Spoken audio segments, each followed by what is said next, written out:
মাত্র ১০ মিনিটে ২ কাপ দুধ আর ডিম দিয়ে পৃথিবীর সবচেয়ে সহজ ও দারুণ মজার একটা ডেজার্ট রেসিপি তোমাদের সঙ্গে শেয়ার করব। মাখনের মতো সফট তুলতুলে নরম এই লোভনীয় স্বাদের ডেজার্টটা বানানো যেমন সহজ, খেতে তার থেকে অনেক বেশি মজার। তার জন্য দেখো, শুরুতেই প্যানের মধ্যে নিয়ে নিলাম হাফ কাপ চিনি, সেই সাথে দিয়ে দিচ্ছি ৩ চা চামচ পরিমাণ পানি। চুলার ফ্লেম মিডিয়াম হাইয়ে রেখে অনবরত নাড়াচাড়া করে ক্যারামেলের কালারটা তৈরি করে নিব। আর হ্যাঁ, এখানে ক্যারামেলটা আবার অতিরিক্ত লাল হয়ে পুড়ে না যায় সেদিকে অবশ্যই লক্ষ্য রাখতে হবে। ক্যারামেল পুড়ে গেলে ডেজার্টটা খেতে একদমই তেতো লাগবে। আর যখন দেখবে ক্যারামেলের মধ্যে ঠিক এইরকম একটা হালকা গোল্ডেন কালার চলে আসবে, সঙ্গে সঙ্গে চুলার ফ্লেম অফ করে নামিয়ে নিতে হবে। তো দেখো, আজকের এই পুডিংটা আমি ছোট ছোট প্লাস্টিকের কাপের মধ্যে তৈরি করব। এবার ক্যারামেলের অতিরিক্ত গরম ভাব কিছুটা কমে যাবার পর প্রতিটা কাপের মধ্যেই ক্যারামেলটা ঢেলে নিব। শুধুমাত্র ডিম আর দুধ দিয়ে তৈরি ভীষণ হেলদি এবং টেস্টি এই ডেজার্টটা একবার হলেও বাড়িতে বানিয়ে দেখতে পারো। দেখবে বাড়ির বাচ্চা থেকে বড় খেয়ে সকলেই ভীষণ খুশি হয়ে যাবে। বিশেষ করে বাড়ির বাচ্চারা তো খুবই মজা করে খাবে। তো দেখো, এখানে ক্যারামেলটা কিন্তু খুব সুন্দরভাবে কাপের মধ্যে একটু স্প্রেড করে নিলাম। এবার সেট হওয়ার জন্য একটা সাইডে রেখে দিব। এদিকে প্যানের মধ্যে নিয়ে নিচ্ছি 500 ml লিকুইড ফুল ফ্যাট দুধ। আমি এখানে প্যাকেটের দুধ দিয়ে ডেজার্টটা তৈরি করছি। তোমরা গরুর দুধ অথবা গুঁড়া দুধ পানির সাথে গুলেও এই ডেজার্টটা বানিয়ে নিতে পারবে, একদম পারফেক্ট হবে। আর হ্যাঁ, চেষ্টা করবে ফুল ফ্যাট দুধ দিয়ে ডেজার্টটা তৈরি করতে, তাহলে খেতে অনেক বেশি ভালো লাগবে। দুধ হালকা গরম হয়ে গেলে এই পর্যায়ে দিয়ে দিব 2 চা চামচ পরিমাণ গুঁড়া দুধ। গুঁড়া দুধ ব্যবহার করলে ডেজার্টটা অনেক বেশি রিচ, ঘন, ক্রিমি একটা টেক্সচার আসে, খেতেও ভালো লাগে। গুঁড়া দুধ দুধের সাথে খুব ভালোভাবে নাড়াচাড়া করে মিশিয়ে দুধটা আমরা ৩ থেকে ৪ মিনিটের মতো ফুটিয়ে বেশ কিছুটা ঘন করে নিয়েছি।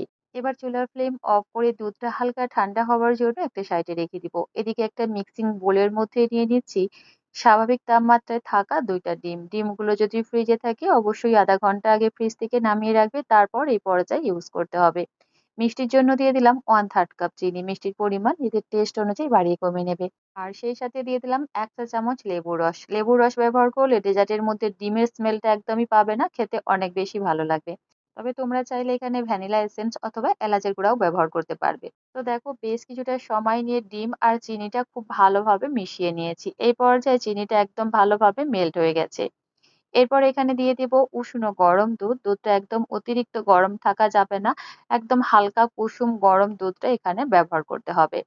আবারও সমস্ত কিছু খুব ভালোভাবে একটু মিশিয়ে নিচ্ছি। এবার এই পুডিংটা একদম পারফেক্ট, মানে অনেক বেশি স্মুথ আর মসৃণ ভাবে তৈরি করার জন্য অবশ্যই এই মিশ্রণটা একটু ছেঁকে নিতে হবে। এতে করে দেখবে পুডিং এর মধ্যে কোনো রকম লাম্পস বা দলাভাব থাকবে না, আর খেতেও অনেক বেশি ভালো লাগবে। আর এদিকে দেখো, যে কাপের মধ্যে ক্যারামেলটা আমরা সেট করতে দিয়েছিলাম এখন কিন্তু খুব ভালোভাবে জমে গেছে, হাতের মধ্যে লেগে যাচ্ছে না। আর অবশ্যই ক্যারামেলটা খুব ভালোভাবে সেট হওয়ার পর পুডিং এর মিশ্রণটা দিয়ে দিতে হবে। আর সমস্ত কাপের মধ্যেই কিন্তু খুব সুন্দরভাবে আমি দুধ আর এই ডিমের মিশ্রণটা দিয়ে নিয়েছি। এবার এটাকে স্টিম করার জন্য রাইস কুকারের মধ্যে পর্যাপ্ত পরিমাণ পানি খুব ভালোভাবে ফুটিয়ে নিয়েছি। তার উপরে এভাবে একটা স্ট্রেনার রেখে দিব। এবার এই স্ট্রেনারের মধ্যে পুডিং এর কাপগুলো খুবই সাবধানে রেখে দিব।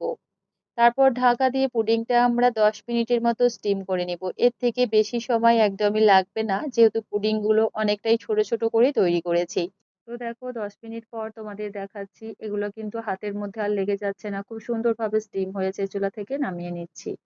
গরম থাকা অবস্থাতেই পুডিংটা তোমাদের আমি দেখাচ্ছি, হাতে সময় একদমই ছিল না। অবশ্যই তোমরা যখন বানাবে ফ্রিজে রেখে খুব ভালোভাবে ঠান্ডা করে তারপর পরিবেশন করবে। এতে করে পুডিংটা খুব সুন্দরভাবে সেট হবে আর খেতেও অনেক বেশি ভালো লাগবে। পুডিংটা দেখতেই পাচ্ছ গরম আছে, তা সত্ত্বেও কিন্তু খুব সুন্দরভাবে সেট হয়েছে, ভেঙে যাচ্ছে না। মাশাআল্লাহ, আলহামদুলিল্লাহ। এই পুডিং গুলা দেখতে যেমন সুন্দর আর লোভনীয় লাগছে, খেতে তার থেকে অনেক বেশি মজার। তো আজকের রেসিপি তোমাদের কেমন লাগলো অবশ্যই নিজেদের মূল্যবান মতামত কমেন্টের মাধ্যমে জানাবে। আজ তাহলে এ পর্যন্তই। আল্লাহ হাফিজ। আসসালামু আলাইকুম।